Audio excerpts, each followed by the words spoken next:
गाईचा आपल्याला खूप उपयोग होतो.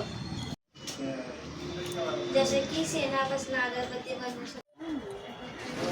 शेणाकडून गोबर गॅस बनवू शकतो.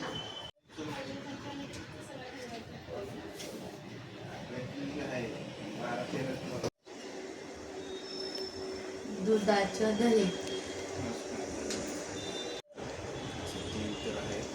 दह्याचं ताक, ताकाचं लोणी, लोण्याचं तूप,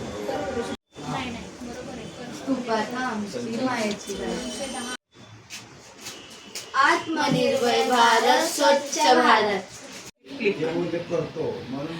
शिशुज्ञान मंदिर प्राथमिक शाळा डॉक्टर आंबेडकर रोड ठाणे या शाळेमधील विद्यार्थी सादर करत आहेत आत्मनिर्भर भारत स्वच्छ भारत. गायीपासून विविध प्रकारच्या वस्तू, उपयोगात येणाऱ्या वस्तू आपण बनवून त्यांना आपण रोजगारही मिळवून देऊ शकतो, या पद्धतीचा उपक्रम या विद्यार्थ्यांनी सादर केलेला आहे. आत्मनिर्भर भारत, स्वच्छ भारत.